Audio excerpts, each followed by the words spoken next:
Bonjour, que nous réserve le Bitcoin? C'est ce que nous allons voir dans l'analyse du jour. Mais avant de commencer, n'oubliez pas de vous abonner, de mettre un petit pouce bleu et de laisser un commentaire. Alors aujourd'hui, on a encore pas mal de choses à voir. Aujourd'hui, on va être un peu plus bullish, hein. Alors vous savez, hein, moi j'aime bien être à contre-tendance, hein. Quand les gens ils sont bullish, moi je suis bearish et vice-versa. Donc là, les gens recommencent à être ultra bearish. Là, on va être aujourd'hui essayer d'être un peu bullish, alors pas sur le très court terme, mais sur le un peu plus long terme. Donc avant ça, je vous invite, si c'est pas déjà fait, à aller voir la vidéo, d'hier si vous voulez, une vision plus complète et plus long terme sur le bitcoin, puisqu'on a fait l'analyse mensuelle. Alors effectivement, le bitcoin, il est sur des niveaux critiques en termes, en mensuel du moins et alors c'est pas très bullish ce qui se passe, mais c'est pas encore catastrophique. Il y a pas encore de grosses confirmations, et au contraire, il suffirait de quelques petits, heu, points positifs pour que, tout se passe bien et qu'on ait, une, belle fin de bull run si bien entendu il n'est pas déjà terminé. Donc on passe sur la cryptomap et comme on peut voir la cryptomap du jour est, pratiquement entièrement rouge avec des chutes en grosso modo de 5 à 10 sur l'ensemble des altcoins. Alors, on va commencer par, alors on va pas co laisse-moi réfléchir 2 secondes si on commence par le dollar. Ou si on va d'abord régler cette histoire. Donc BTC fait, CME Future Gap, donc comme je vous disais hier, pour avoir, la tête du gap, pour avoir, vraiment le gap, il faut attendre bien entendu que la première journée, parce que le gap se forme sur la première journée, d'ouverture. Donc pour avoir le gap final, hein, sa forme finale, il faut attendre la clôture. Bon, bah, vous voyez qu'hier, on avait un gap, qui était, comme ça, mais je vous ai dit, il faut attendre la clôture de la bougie parce qu'on pourrait très bien tout retracer et alors on n'a pas tout retracé, hein, mais on a retracé, les 3/4 du gap. Donc finalement, au final, le gap, c'est ça, voilà. Le gap qui était un gap énorme à la base, c'est un petit gap, heu, hop, un petit gap comme ça, voilà, de même pas 2 000 et bah, directement à l'ouverture, hop, on a continué tout simplement sur le mouvement et le gap a été comblé. Donc ce gap-là, eh bien, on n'en parle plus. Cette ligne-là, hop, je vais l'enlever.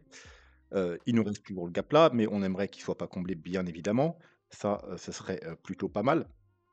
Donc hein, comme je vous disais hier, heu, les mouvements comme ça puissants, hein, je voyais trois côtés, négatifs. C'était, bah, non seulement que c'était dû à une news, mais, les news font rarement les mouvements, elles amplifient les mouvements et surtout les news qui ne sont pas une news et comme je disais hier, pour moi, il y avait aucune bonne news dans ce que Trump avait tweeté, hein. Ce qu'il avait tweeté par rapport au bitcoin, on le savait déjà, hein, il a rien annoncé de concret et au contraire, il nous sort des foutaises avec de mettre des altcoins, dans des réserves. Donc ce qui n'est pas bullish pour le bitcoin, ce qui voudrait dire moins de bitcoin et puis en plus, une réserve de valeur avec des altcoins, alors il se serait limité à l'Ethereum, pourquoi pas? Mais, en rajoutant des altcoins comme Solana, XRP, ADA, qui peuvent perdre 30-40 une journée, qui peuvent perdre 95 dans un bear market, c'est pas ce qu'on souhaite normalement dans une réserve de valeur. Donc c'était pas forcément, une vraie news bullish, hein, c'est une news que je vais dire pour les traders du dimanche. Ça tombe bien, elle est sortie un dimanche et c'est exactement ce qui s'est passé. Les traders du dimanche, ils sont arrivés. Alors certains vont dire manipulation et cetera, hein.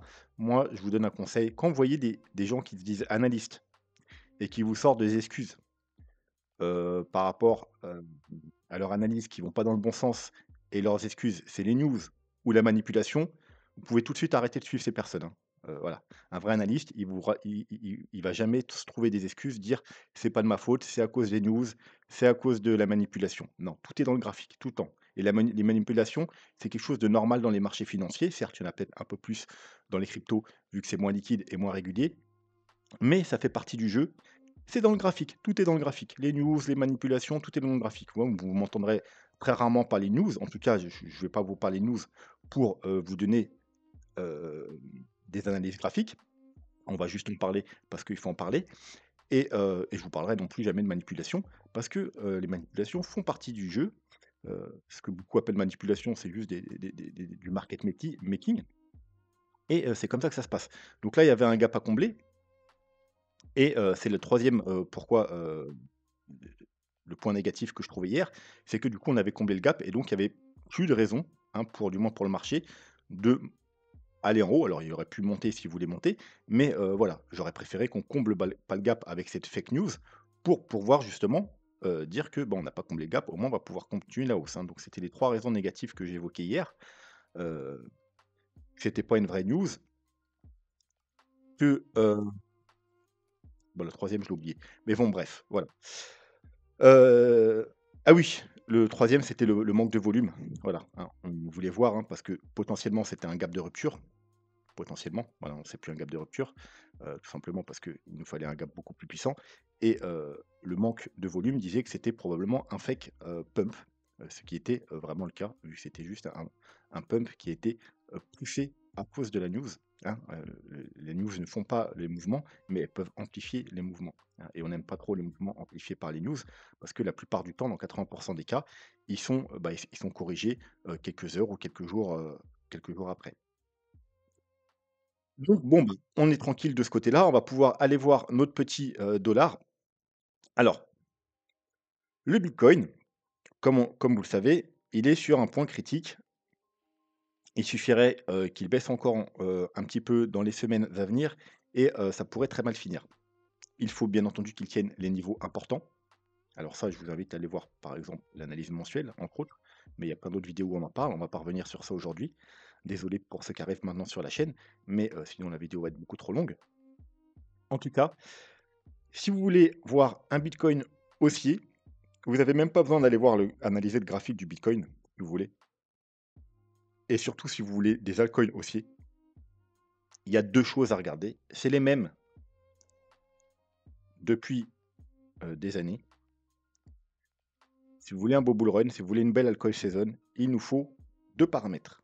Il nous faut un dollar baissier et une liquidité globale, hein, ça veut dire l'impression monétaire en hausse.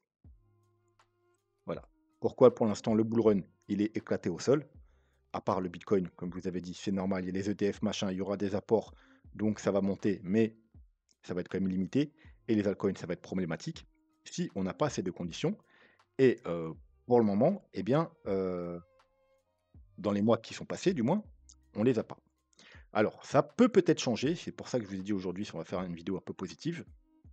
On est sur un niveau charnière et on est vraiment sur un niveau charnière que ce soit du coup, hein, comme je dis, il y a 2 choses à regarder. Il y a le dollar, on veut un dollar baissier pour avoir un bitcoin haussier et on veut une création monétaire importante, donc une global net liquidité en hausse. Donc sur le dollar, on est sur un niveau clé, puisque on a cassé ce range, on est venu chercher la zone de rechargement de short. Là, on est soit sur un pullback avant de repartir en la hausse, et c'est surtout pas ce qu'on veut voir. Sinon, ça va être très compliqué pour le Bitcoin, hein. On va probablement rentrer en bear market. Enfin, du coup, on sera probablement déjà en bear market. Ou alors, ce qu'on est en train de faire là, mais attention, hop, on va même se mettre en weekly. On veut clôture, confirmation, et cetera. On va réintégrer le range, se diriger potentiellement vers le bas du range, c'est ce qu'on souhaite, voire même casser pour aller rechercher cette trendline long terme.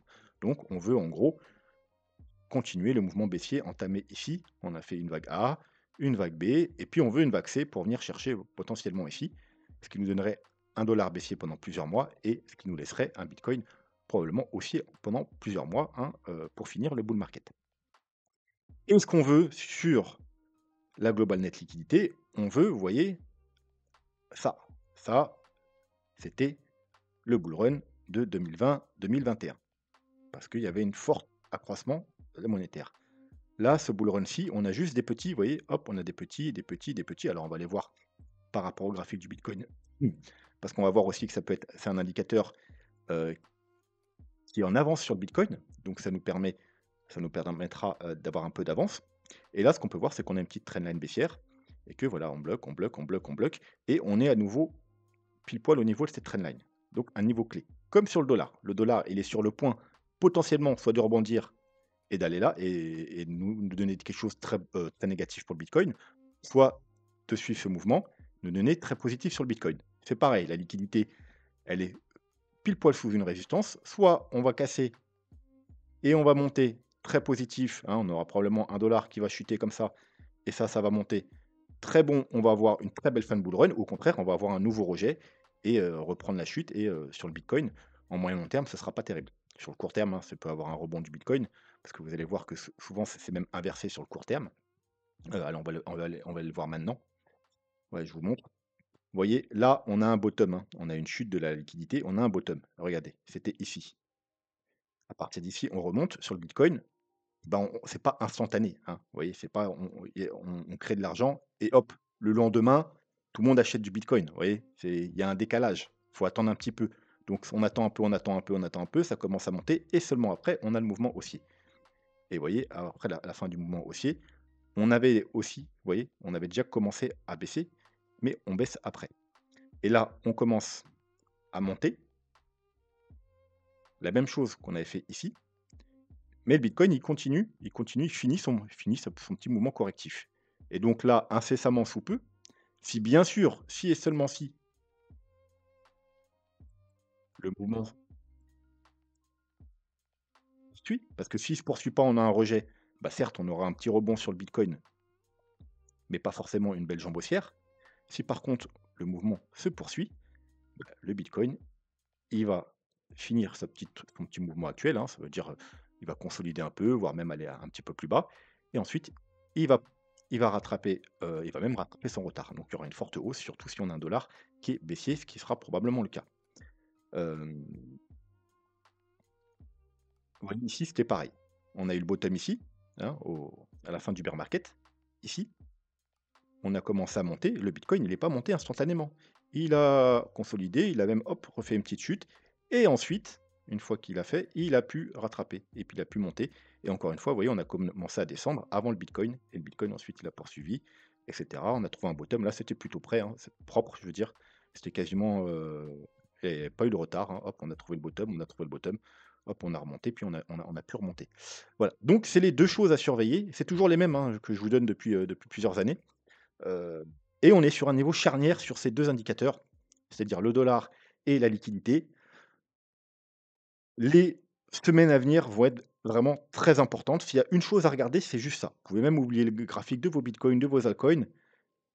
Peu importe ce que donneront les graphiques, si on a un dollar qui part à la hausse, qui confirme, qui part à la hausse et une liquidité qui est rejetée, on aura sur le court terme peut-être un petit rebond sur le bitcoin, mais on n'aura pas une nouvelle jambe haussière, ou en tout cas pas une grosse jambe haussière, et en tout cas il n'y aura rien sur les altcoins. Voilà. Si par contre on a les bonnes conditions réunies, non seulement on a un bitcoin qui va nous refaire une jambe haussière, mais en plus, hein, si vraiment on a une liquidité qui part à la hausse et un dollar vraiment baissier, et ben là, effectivement, on pourra avoir enfin une petite altcoin season. Alors pas forcément les altcoin season qu'on a eu au bull run précédent, pas forcément aussi puissante, pas forcément sur tous les altcoins, mais on en aura une et au moins sur le top 200 notamment. C'est pour ça que je vous ai donné un nouveau portefeuille avec uniquement des altcoins dans le top, 200 parce que, l'altcoin season sera peut-être concentré sur un plus petit nombre de cryptos vu qu'il y a beaucoup trop de cryptos donc je pense que ça va être concentré sur le top 200. Voilà, donc maintenant qu'on a vu ça, hop, on revient sur notre graphique. Donc on a un niveau à récupérer ici, hein, c'était l'ancien niveau 4 heures. Qu'on, avait cassé ici et on a pu aller rechercher le gros niveau important où je vous ai dit: «Attention, c'est là qu'il faut être très, très, très prudent» et ceux qui sont rentrés en trade, c'est là qu'il faut prendre des, profits. Et ce niveau finalement, au final, hein, malgré la puissance de la bougie, bah, au final, on l'avait pas cassé en daily. Puisque effectivement alors en général, hein, quand on a une bougie comme ça, on prend ça comme une confirmation, mais si on s'en prend vraiment à la technique pure, il nous faut une bougie de confirmation. Là, c'est pas du tout une bougie de confirmation. Donc voilà. Donc au niveau du court terme, c'est ce niveau qu'il faut récupérer, les 86 200, voilà, en daily, clôturer et avoir une bougie de confirmation pour espérer aller retourner, retester cette zone-là en 1 hein, donc toujours les 90-91 000 puis cette zone-là et puis si on casse, heu, ça, sentira plutôt bon. Donc alors attendez, j'ai une petite alarme, je vais juste voir ce que c'est. OK, c'est fait, on va la déplacer. Très bien, on va retourner à nos moutons. Sinon, ça allait sonner pendant toute la vidéo. Alors peut-être vous l'entendez pas, mais moi, vu que j'ai le casque dans les oreilles, ça me fait un peu mal aux oreilles. Donc, qu'est-ce qu'on a? Alors, on va pas avoir 36 indicateurs aujourd'hui. On va se concentrer sur Ishimoku et on va voir tous les time frames. Donc le daily, c'est toujours la même histoire. C'est ce niveau-là à casser, les 87 000 dans un premier temps. Donc voilà, juste au-dessus du petit niveau là, un petit peu au-dessus, voilà. Heu et ensuite, il y aura bien entendu la Kijun aux 89 000.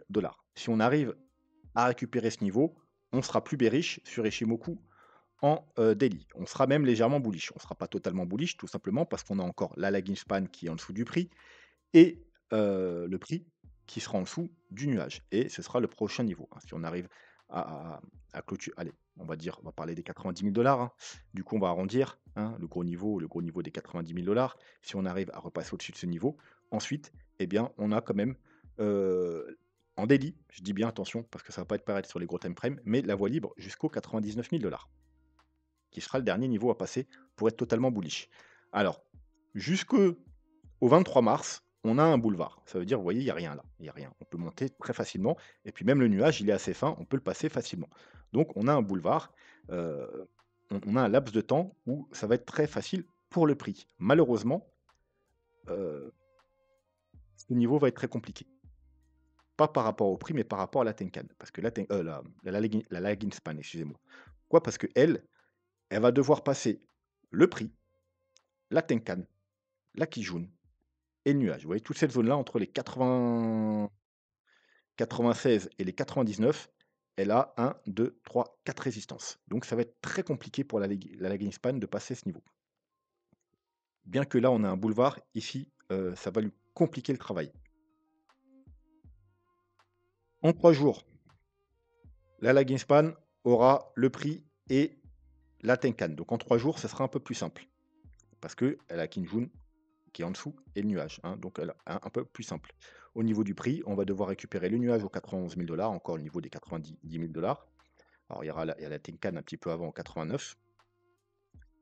Et ensuite, la Kijun au 80, allez, on va arrondir aux 94 000. Et en weekly, eh bien, vous voyez, hein, le niveau est parfaitement respecté, hein.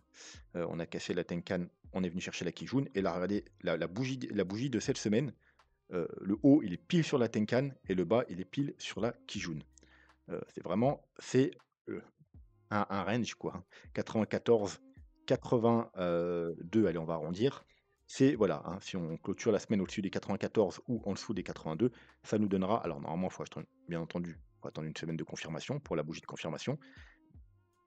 Il faut attendre, je ne dis pas normalement, il faut, hein, parce que fake out, euh, si on clôture en dessous là, la semaine d'après va être bien, si on con va être importante. C'est-à-dire si on réintègre, ça fait un beau fake out et c'est un bon coup à jouer pour repartir à la hausse, pour se placer. Si au contraire on a confirmation baissière, eh bien, il faudra s'attendre à une chute assez importante. Et pareil, là, si on arrive à clôturer la semaine au-dessus des, 94, la semaine d'après va être importante parce qu'en daily, on pourrait très bien monter justement jusqu'au niveau, excusez-moi, hop, des 96-99 000. Mais être rejeté à cause justement de la lagging span qui va rencontrer beaucoup de difficultés.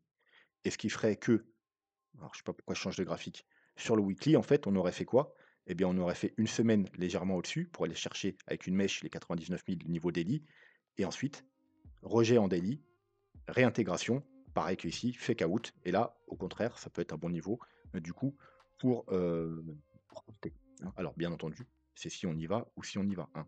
Mais voilà, c'est les 2 scénarios les plus probables. Et c'est là où il faudra jouer, soit en longue si on fait un fake out ici, soit en short si on fait un fake out ici, ou bien entendu, hein, on peut également short aussi avec une clôture ici, mais voilà, moi je préfère toujours, shorter sur le haut et long sur le bas plutôt que jouer les cassures. Les cassures, c'est toujours assez compliqué, avec les fake out, donc moi je préfère jouer, les mouvements inverses et plus rentable, hein. C'est mieux de shorter là que de shorter là, c'est mieux de long là que long là. Je sais pas si vous serez d'accord avec moi et c'est ce que je fais moi, quasiment tout le temps. C'est pour ça que je vous propose rarement des trades en cassure, je vous propose plutôt les trades en support ou en fake out de support, et pareil, au niveau des shorts, hein, je propose jamais de shorter quand on a déjà, chuté, je propose de shorter avant le mouvement baissier. C'est toujours plus rentable. Donc voilà, hein, donc c'est les niveaux. Premier niveau très court terme, 87 000. Ensuite, les niveaux importants en weekly et en 3 jours, c'est autour des 94 000, et le niveau daily, hein, si on arrive à passer les 90 K, ce sera le gros niveau des 99 K.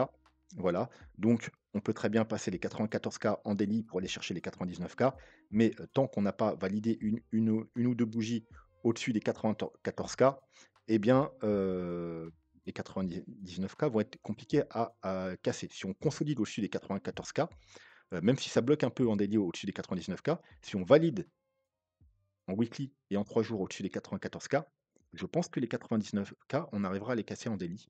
Voilà, parce qu'on aura validé le weekly, ce qui est un thème faible beaucoup plus important que le daily. Et les 99K, ensuite, je pense qu'ils vont céder tout seuls. Mais pour ça, il faudra avoir des clôtures au-dessus des 94K en weekly. Et avant ça, il faudra avoir des clôtures daily au-dessus des 90K en daily. Allez, maintenant, on va aller. Ah oui, rapidement, on refait un petit coup d'œil. Hop là, tac, tac, tac, tac. Super train.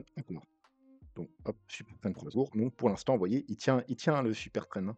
Un bon niveau de support, le super train, hein. Je vous ai toujours dit, super train, c'est une dinguerie. Hop, une petite mèche, on a intégré, mèche, on a réintégré, mèche, on a réintégré. Voilà, tant qu'on ne clôture pas en dessous des 83 500 en 3 jours, hein. Donc là, voilà, la nouvelle bougie, elle démarre euh, demain soir, hein. Tant que on peut rechuter un peu aujourd'hui ou demain, hein, mais il faudrait arriver à clôturer au-dessus des 83 500 avant demain soir, avant la clôture, pour ne pas avoir un super trend qui repasse en rouge et entrer dans une zone problématique. Voilà, maintenant on va passer sur les plans Elliott Wave, petite update des plans Elliott Wave. Alors j'ai oublié un truc, mince, parce que c'est vrai que ça fait longtemps, mais je vais voir combien de temps fait la vidéo. Tac, tac, non. Alors je vais pas le faire. Désolé, je sais qu'il y en a un ou deux qui me harcèlent pour que je fasse un update sur les marchés traditionnels et j'avais préparé une analyse sur le Nasdaq. Mais du coup, désolé, on le fera la prochaine fois parce que sinon la vidéo va durer beaucoup trop longtemps. Voilà, encore une fois, désolé. Oui, avant de commencer l'analyse Elotwave, je vous rappelle pour les nouveaux sur la chaîne, allez absolument voir si vous connaissez pas l'héliotisme, la vidéo tuto vague d'Elliott, alors elle est sous chaque vidéo ou alors en playlist. C'est une vidéo très simple pour comprendre c'est quoi l'héliotisme, à quoi ça sert et avoir les bases pour comprendre toutes les analyses sur l'héliotisme. Vous pouvez également voir si vous voulez savoir en quoi consiste le travail qu'on fait sur la chaîne, à quoi consiste le travail d'un analyste. C'est la petite vidéo qui est là. Il y a juste les 7 premières minutes la vidéo, hein, c'est très rapide, c'est les 7 premières minutes. Et voilà, si vous voulez soutenir la chaîne, vous avez des adresses pour faire des petites donations. Vous pouvez utiliser des liens d'affiliation sur les plateformes que j'utilise personnellement pour trader ou pour investir. Donc sur les cryptos, Trade Republic, meilleure plateforme pour les marchés traditionnels. Et c'est toujours important de se diversifier. Ledger pour sécuriser vos cryptos. Vous pouvez également faire une petite donation via YouTube avec à partir de 2 euros. Et j'ai oublié, effectivement, j'avais activé ça, et je l'avais oublié même il y a quelques semaines ou quelques mois, je l'avais activé. Vous pouvez rejoindre la chaîne, hein, c'est un petit abonnement de entre 2 et 15 $ par mois. Vous pouvez choisir, il y a plusieurs niveaux.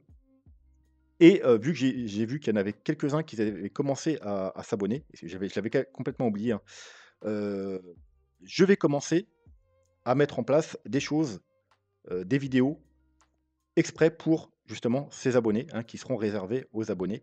Alors j'attends encore un petit peu, mais bientôt ça va arriver. Donc ceux qui sont déjà abonnés, vous inquiétez pas. Il y a des trucs qui vont arriver spécialement pour vous. Bien entendu, maintenant j'ai remarqué, il y aura des petits, alors je sais pas s'il y en a ici. Voilà, hop. Vous voyez, maintenant je peux les repérer. Donc je répondrai forcément à vos commentaires si vous avez des questions avec des réponses encore plus détaillées que les autres, voire même des réponses en vidéo. Je vous répondrai bien entendu, tout ça, c'est vos privilèges que vous aurez en rejoignant la chaîne. Si vous m'envoyez des MP, sur Twitter par exemple, je vous répondrai à toutes vos questions également. Et il y aura aussi des vidéos qui seront réservées spécialement pour vous. Voilà, donc n'hésitez pas à rejoindre la chaîne. Je vais essayer de développer un peu ce côté-là et vous donner des petits trucs un peu exprès pour vous remercier de soutenir la chaîne. Bon, et pour ceux qui veulent soutenir la chaîne gratuitement, hein, c'est possible aussi. C'est tout simple, il suffit de vous abonner, de mettre un petit pouce bleu et de laisser un commentaire. Allez, on part pour le plan Elliott Wave. Donc, alors, on est venu chercher la target, la deuxième target, parfait, avec une petite mèche pour la target ultime, le niveau qu'on ne veut pas casser, pour que ce plan soit toujours valide. Je vous rappelle quand même le plan. On est dans un marché haussier, en éliotisme, cela se traduit par des vagues impulsives au nombre de 5, c'est les vagues en jaune, 1, 2, 3, 4, 5. On a déjà fait 1, 2, 3, 4 et on est dans la cinquième vague. Et la cinquième vague doit être décomptée en 5 sous-vagues. Donc, alors, plusieurs possibilités. On en a 3. Alors, il y en a une. On a fait 1, 2, 3, 4, 5. Le bull market est terminé. C'est le scénario bear. On ne va pas en parler aujourd'hui. C'était effectivement une possibilité. Mais voilà, on va pas en parler aujourd'hui, on en parle dans d'autres vidéos, on en reparlera plus tard. Mais sachez que cela existe. Alors je peux vous montrer, le plan si vous voulez. Est-ce que je l'ai quelque part? Mmh. Tout simplement 1, 2, 3, 4, 5 et puis voilà, le bull market est terminé, c'est fini, on n'en parle plus, on entre en bear market et on a la target principale qui se situe entre les 30 et les 40 000 pour le bottom de ce bear market. Voilà, bon, c'est pas le scénario principal, mais c'est un scénario qui existe et il faut quand même, être au courant. Maintenant, le scénario principal, on a une vague 1, 2, 3, on est dans une 4. Bien entendu, il ne faut pas casser ce niveau, non seulement parce que ce serait, statistiquement très peu probable d'avoir vague 4 qui retrace plus que les 0,618, c'est le niveau des 0,618 et en plus, en termes de timing, la vague 4 va être, beaucoup trop longue. C'est pas harmonieux, c'est pas ce qu'on veut voir. Nous, on veut voir des choses harmonieuses, hein, comme là, par exemple, sur le prochain scénario. Vous voyez, je vous ai fait une prédiction de ce qui se pourrait se passer. Vous voyez? On veut des choses harmonieuses, c'est harmonieux tout ça. Et vous voyez, aujourd'hui, j'ai pas oublié le mot harmonieux, hein. D'habitude, je l'oublie tout le temps. Donc, ce qui m'embête pour l'instant, ce qui m'embête, hein, vous le savez, c'est le RSI. C'est le RSI, on est en daily, OK. Alors ça m'embête, hein, seulement si je me suis planté, en fait, hein. Pour moi, on est dans une flat A, B, C. On est venu parfaitement rechercher les targets d'une flat ici et là, pour l'instant aussi, on est venu chercher les targets, de la flat, donc tout ça va bien. On a bien 1, 2, 3, 1, 2, 3, enfin ou peu importe, 1, 2, 3 et on veut 1, 2, 3, 4, 5. Donc 1, 2, 3. Alors effectivement, le mouvement qu'on a eu là, un mouvement que j'attendais, hein, revenir chercher, dans la zone des 90-95 K et ensuite faire un nouveau plus bas. Le problème, c'est que pour l'instant, alors bien sûr entendu, c'est pour l'instant, on n'a pas de nouveau plus bas et moi, j'aimerais bien un nouveau plus bas. Alors oui, une 5 peut être tronquée, OK, machin, mais bon, je préférais qu'on ait vraiment le beau mouvement et sur le RSI, par contre, bon, bah, tout va bien. On a 1, 2, 3, 4 et vous voyez, même si on redescend, on fait un nouveau plus bas, on aura probablement notre divergence qu'on attend sur le RSI. Voilà, alors hop, on va faire un truc, on va faire propre, voilà, si vous voulez ce que je veux dire. On a une, 2, 3, on a bien notre vague 4 maintenant et vague 5, heu, mais on veut aller plus bas pour vraiment que ce soit une vague 5, hein. Alors quand je dis aller plus bas, je parle de clôture, hein. Je veux pas aller plus bas qu'ici forcément, hein. Au contraire, moi je veux pas aller plus bas qu'ici.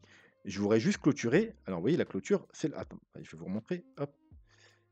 Voilà, la clôture, elle est là, elle est aux 24 281 $. Je veux juste clôturer en daily en dessous des 84 200 pour vraiment avoir un truc propre, hein. C'est pas grave si on le fait pas, si on remonte maintenant et voilà, bon.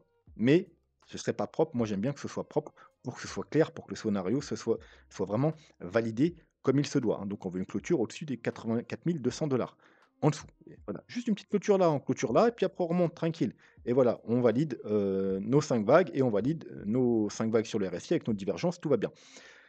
Parce que pour l'instant, si on a trouvé un bottom ici, on n'a pas notre divergence. Alors, il faudrait descendre dans des plus petits time frames, hein, par exemple, en 12 heures. Voilà, vous voyez? Et encore, c'est pas très voilà, 1, 2, 3, une mini 4 et une 5 en divergence, oui, voilà, OK, on l'a, mais, vous voyez, pour que ce soit propre, faudrait descendre, voilà, en 8 heures peut-être, à la rigueur. Mais encore, c'est pas propre, c'est pas vraiment une vague 4 ça. Enfin, peut-être, je crois à 4. Enfin, moi, quand j'ai un scénario daily, parce que là, c'est une correction daily.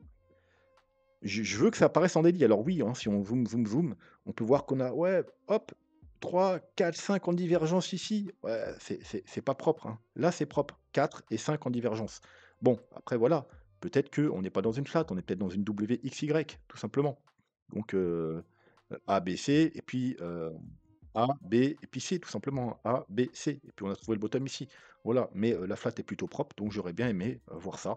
Mais bon, tant pis, c'est pas dramatique. C'est juste qu'après, ça va être chiant pour le décompte, tout simplement, parce que du coup, imaginons, on repart maintenant.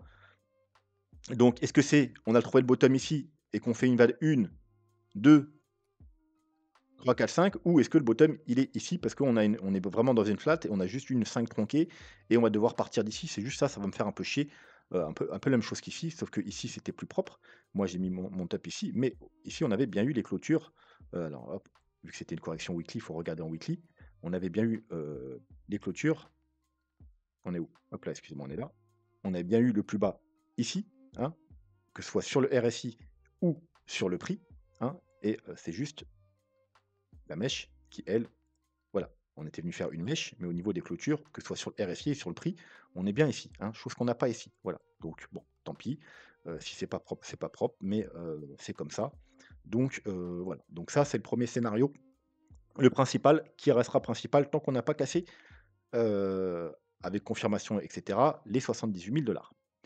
Bon, maintenant, aujourd'hui, on va se concentrer sur bon, je dis le scénario bear, on va pas le voir, on va se concentrer sur le deuxième scénario, qui est un scénario bullish, hein, comme je vous ai dit. En gros, ce serait un scénario si vraiment on aurait un dollar fortement baissier pour aller rejoindre ici, on aurait une liquidité fortement haussière, eh bien, on pourrait avoir un scénario beaucoup plus bullish et notamment ce scénario-là. Donc, je vous le rappelle, c'est le même scénario 1, 2, 3, 4, 5, sauf qu'au lieu d'avoir fait 4 sous-vagues et il nous reste une sous-vague, on a juste fait une et là, on est dans une 2 et après, on va avoir une 3, 4 et 5. Donc, on va en profiter. On va imaginer qu'on est dans ce scénario et qu'on a trouvé bien entendu un bottom, sinon il faudra refaire les targets quand on aura le bottom, parce que, hop, je vous rappelle quand même les targets de ce scénario. Donc, hop, target principal, hein, on peut aller un peu plus bas, hein. On peut aller jusqu'ici, hein, jusqu'aux 62 000 et on reste dans ce scénario. Bon, si on casse les 62 000, voilà. Bon, déjà, normalement, 70% de chance d'arriver dans ces targets. Alors, attendez, hop, on va changer de couleur, hop, on va mettre du vert. Voilà, hop, et puis on va enlever ça. Voilà, on va remettre du vert aussi ici. Donc, on a atteint la première target, c'est-à-dire le Fibo 0,5, 60, ouais, autour de 79 000, et la deuxième target se trouve aux 72 000, donc les 0,618, hein. C'est la target principale d'une vague 2. Dans 70% des cas, on atterrit là-dedans. Donc pour l'instant, le scénario est bon. On pourrait aller encore un peu plus bas. Il serait encore bon. Voilà. Pour l'instant, j'ai fait les projections par rapport au bottom qu'on a maintenant. Si on va un peu plus bas, il faudra refaire les targets. Donc j'ai fait deux cas de figure. Un scénario faible, enfin plutôt classique, on va l'appeler pas faible, mais classique, et un scénario plutôt bullish. Donc, tout simplement par rapport à la vague 3, hein, vague 3 là. Donc, le premier scénario, la vague 3 classique, c'est-à-dire on va rejoindre, vous voyez, c'est un trait jaune là, c'est tout simplement les 1,61,8, c'est une vague 3 classique. Après, on aura une vague 4 classique qui revient chercher les 0,38,2 et une vague 5 qui se terminera entre, donc, du coup, 233 000 et 293 000. Donc, là, c'est vague 5 classique. Vague 5 bullish. Donc, on aura ces targets-là pour une vague 3 classique au 1,61,8. Donc, le scénario classique, on va l'appeler 230, 293 000. Le scénario plus bullish, on aura une vague 3 plus bullish. On va pas rejoindre les 1,61,8, on va rejoindre les 2,61,8. Et ensuite, on irait rechercher les 0,38,2 qui se trouvent bah, là où il y avait les 1,61,8 avant. Je ne l'ai pas mis parce qu'elles se superposent. Voilà, une 4 comme ça. Et puis ensuite, une 5 qui irait rechercher soit 5 classiques aux 326 000 $, ou soit 5 bullish aux 424 000 $. Voilà, donc les targets pour ce scénario-là, avec un bottom aux 78 000 $, sont classiques 230, 293 et 324, 428 000 $. Il ne faut pas oublier les targets de notre grande vague, hein, de nos vagues jaunes. On a déjà atteint la target la plus faible, donc pour une vague 5 qui est la 1, ce que j'appelle classique, donc aux alentours des 100 000 $. On a la target bullish qui est aux 127 000 $, mais qui ne fait pas partie de ce scénario. Vous voyez que si on est dans ce scénario, on ne peut pas finir, hein. Par contre, c'est la target principale du scénario ici. Vous voyez, 128 000 $. Pourquoi? Parce que, pareil, on a les targets de la vague. Bon, donc on a cette target de la vague jaune, hein, qui est la même, hein, que le niveau ici, ce niveau-là. C'est le niveau qui est là. Là, on avait les 1 qu'on a déjà atteint. Et on a les targets de vague rose ici, hein. Donc les 1 et 1,61,8. Et là, je vous ai même mis des petites targets intermédiaires, hein. Elles ne sont pas privilégiées parce que c'est intermédiaire, mais voilà. Et donc là, on a une confluence entre la target, alors c'est par rapport au bottom qui est là, encore une fois, hein, ici, et la target là. Donc c'est la target principale de ce petit scénario qui est à 128 000 $, mais qui ne fait pas partie de ce scénario-là. Donc, target bullish, mais qui ne fait pas partie de ce scénario-là. Target encore plus bullish de 61,8, mais qui ne fait pas partie de ce scénario-là non plus. On n'aura pas le temps de terminer les 5 vagues. Encore une fois, qui fait par contre plus ou moins partie de plutôt ce scénario-là, avec une 5 qui serait extrêmement bullish du coup. Voilà, on peut dire même qu'elle fait pas partie de ces scénarios-là, hein, parce que plus que ici, ça va être compliqué pour notre vague 5 d'aller plus loin, que ça. Donc on va dire que, finalement cette target-là, elle est entre les 2 scénarios. Ça veut dire qu'on aurait vraiment des vagues très faibles ou dans celui-là, on aura des vagues très fortes, donc c'est vraiment pas une target à privilégier. Et ensuite, on a les 3,61,8, donc qui correspondent parfaitement au scénario avec notre petite vague 3, comme ça. Vous voyez? C'est cumulé, on aime bien quand c'est cumulé, hein. On a ici donc aux, 234 000 et ensuite on a notre 461,8, bah, avec le pareil, cumulé avec le haut, pareil, de la vague 3 classique. Bon, par contre, ici, eh bien, malheureusement, vous voyez, on n'a plus, hein, alors c'est pas grave, ça arrive qu'on dépasse les 461,8 dans des vagues en extension et ça tombe bien, la vague 5 dans ce scénario-là, c'est une vague 5 en extension. Donc une vague 5 en extension, ça arrive, hein, c'est très rare mais ça arrive, donc on dépasse les 4,61,8, pourquoi pas aller rechercher ces niveaux-là. Ces niveaux-là qui colleraient parfaitement, notamment la target ici, 426 000 avec les targets du stock to flow model, hein, vous voyez? Alors, ouais, on finirait le bull market, vous voyez, vers novembre, 2025. Si on va là, sur le stock to flow en novembre 2025, on est à 399 000, vous voyez, 400 000 donc on serait pas mal, niveau du timing et niveau des targets du stock to flow, bien entendu. Pour l'instant, c'est pas du tout le scénario que je privilégie. C'est le scénario, bien entendu, que j'espère et que je pense tout le monde espère qu'on soit dedans, mais heu, jusqu'à preuve du contraire, je vais rester à privilégier, bien entendu, ce scénario. Ça ira tout autrement si on casse les 78 et qu'on vient rechercher les 72 000 et qu'on construit un bottom et qu'on rebondit. Dans ce cas-là, je privilégierais bien entendu ce scénario. Ce scénario-là ne sera pas annulé, c'est juste qu'il perdra énormément en probabilité et en trading, en investissement, en héliotisme.